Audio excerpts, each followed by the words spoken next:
Guys, welcome to my Priyanka mister channel. আজকে new recipe হচ্ছে ডিম কারি। তো দেখো, তার জন্য আমি এখানে দুটো সেদ্ধ করে রাখা ডিম নিয়ে নিয়েছি। এরপর এটাকে ভেজে নেব।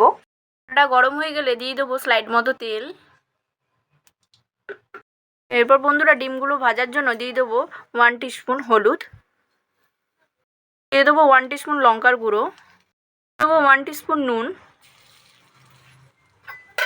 দিয়ে ডিমগুলো দিয়ে দেবো বন্ধুরা। এই ডিমগুলো ভেজে নেব আমরা। ডিমগুলো দিয়ে ভালো করে ভেজে নেব। দেখো বন্ধুরা, সুন্দরভাবে ভেজে নেবে লাল লাল করে, দেন তুলে নেব।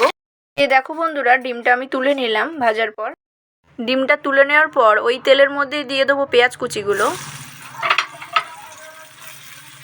দিয়ে ভালো করে নাড়াচাড়া করে নেবো। পেঁয়াজগুলো ভালো করে ভেজে নেব বন্ধুরা। পেঁয়াজটা ভাজা ভাজা হয়ে গেলে দিয়ে দেবো 1 টিস্পুন হলুদ, দেবো 1 টিস্পুন জিরে গুঁড়ো, দেবো 1 টিস্পুন লঙ্কার গুঁড়ো, দেবো 1 টিস্পুন গরম মশলা গুঁড়ো, দেবো 1 টিস্পুন নুন।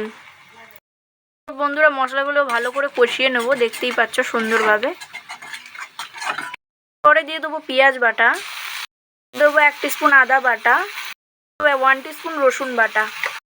ভালো করে কষিয়ে নেব সুন্দরভাবে, দেখতেই পাচ্ছ মশলাটা সুন্দরভাবে কষিয়ে নেব। অ্যান্ড অ্যাট লাস্ট দিয়ে দেবো টমেটো বাটা, দিয়ে ভালো করে কষিয়ে নেব। দেখো বন্ধুরা, মশলাটা পুরোপুরি রেডি করে নেবে।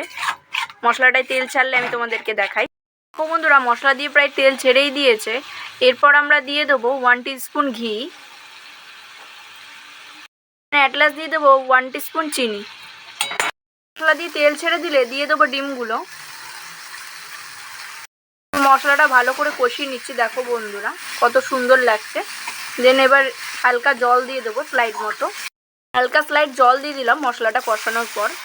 তো বন্ধুরা, ডিমটা দিয়ে দেওয়ার পর ভালো করে কষিয়ে নিয়েছি। দেখো প্রায় হয়ে গেছে। এরপর আমরা দিয়ে দেবো ধনেপাতা কুচি, দিয়ে একটু হালকাভাবে স্লাইড করে কষিয়ে নেব। কষিয়ে দিয়ে নাবিয়ে নিলাম। নাবিয়ে নিলেই রেডি হয়ে যাবে আমাদের ডিম কষা।